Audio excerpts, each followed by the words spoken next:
invité Béatrice Rulle. Aujourd'hui, Antoine Mac, il est le cofondateur de Covalence et vous allez revenir avec lui sur la pression sur les entreprises suisses en Russie. Bonjour Antoine Mac. Bonjour. Merci d'être sur Radio Lac ce matin. La pression est très forte sur les entreprises internationales et en ce qui nous concerne la Suisse pour qu'elle quitte la Russie à cause de la guerre en Ukraine. Quitter la Russie, est-ce que c'est vraiment aider l'Ukraine d'ailleurs ? Bonne question. Question complexe. Quitter la Russie, ça peut avoir l'avantage pour les organisations qui prennent ce type de décision de pouvoir exprimer clairement leur position, leurs valeurs, envoyer un signal fort. Mais en effet, si on se pose la question à tête un peu reposée de l'effet concret de ces mesures, de l'impact de ces mesures, par rapport au fait de rester sur place, c'est compliqué. Il y a aussi... Parce que quitter la Russie, ça peut vouloir dire à terme vendre des actifs qu'on a sur place. Donc se poser la question à qui on va vendre, qui va récupérer les usines ou les actifs qu'on a cédés. La question sous-jacente aussi, c'est de savoir si faire des affaires dans un pays qui mène une guerre, c'est cautionner cette guerre. Finalement, c'est ça que c'est sous-entendu. Je pense qu'il faut faire la différence entre le gouvernement russe et la société civile et l'économie locale et la population russe. Et puis... faire la différence aussi entre servir directement le gouvernement pour certaines entreprises ou travailler dans d'autres secteurs d'activité où on n'est pas directement au service, disons, du gouvernement. Et dans ce deuxième cas, je pense qu'il peut y avoir de bons arguments pour rester, notamment à l'égard des collaborateurs, des employés locaux qu'on a, de pas les abandonner, de maintenir l'emploi, de maintenir une activité économique. Ça peut aussi avoir un effet positif à moyen terme. J'allais venir, ces entreprises, là en l'occurrence, on va parler de Nestlé, elles emploient un grand nombre de personnes. Alors, on imagine bien qu'elles sont structurées quand même un petit peu comme ici, à savoir sans doute des syndicats, etc. Donc, c'est aussi amener une forme de démocratie dans un pays qui ne l'est pas toujours à travers nos entreprises, ou est-ce que ça, c'est une vision complètement idéaliste que j'ai ? C'est une vision qui est... Ça fait sourire. Non, parce on peut remonter à Montesquieu avec cette idée du doux commerce, l'idée que le commerce peut permettre d'éviter la guerre, que deux peuples, deux pays qui font du commerce ensemble vont peut-être avoir moins de risques d'entrer en guerre. Je pense aussi à mon grand-père maternel, arrivé de Finlande à Genève peu après la Deuxième Guerre mondiale, pour travailler dans l'ancêtre de l'Organisation mondiale du commerce. On appelait ça le GATT à l'époque. Et puis, dans l'esprit de ces fonctionnaires internationaux, juste après la guerre mondiale, c'était pas seulement faire du commerce pour faire du commerce, c'était mettre des règles dans le commerce mondial, aussi pour assurer la paix, pour maintenir à long terme la paix entre les États. Donc je pense qu'il y a aussi un rôle, je dirais, noble de l'économie, des échanges, du commerce, pour la stabilité internationale et pour la paix.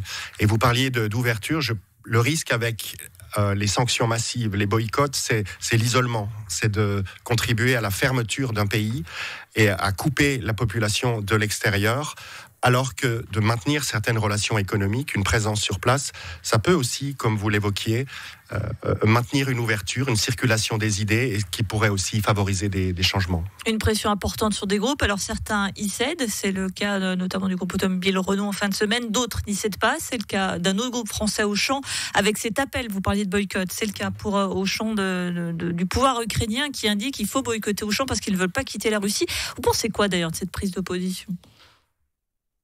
C'est comment dire, est-ce que c'est vraiment le rôle du pouvoir ukrainien d'appeler à boycotter une entreprise étrangère qui est en Russie ? Je la comprends, je comprends l'argument, je comprends l'émotion aussi, mais encore une fois, je ne suis pas convaincu que ce soit pour le meilleur, que le fait de boycotter puisse vraiment servir à la fois le peuple ukrainien, mais aussi d'éventuels changements en Russie.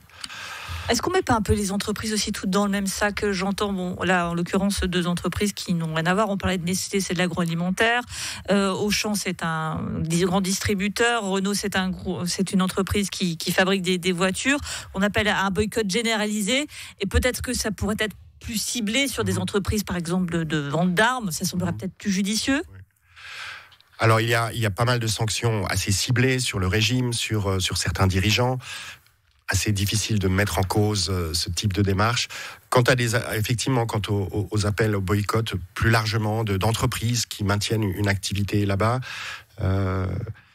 c'est délicat. On a tous envie de faire quelque chose. Alors, boycotter les entreprises, ça peut soulager, ça peut donner l'envie qu'on fait quelque chose. Mais encore une fois, il ne faut pas diaboliser les entreprises. Il y a aussi un certain courage à rester on parlait de Nestlé, qui est assez habitué à être présent depuis longtemps dans des situations délicates, dans des zones de conflit, dans des régimes autoritaires.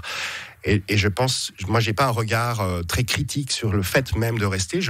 On peut même trouver ça plutôt courageux. Après, il faut évidemment être vigilant, et c'est notre travail dans le domaine de l'analyse sociale, environnementale des entreprises, dans les investissements durables. Complètement naïf.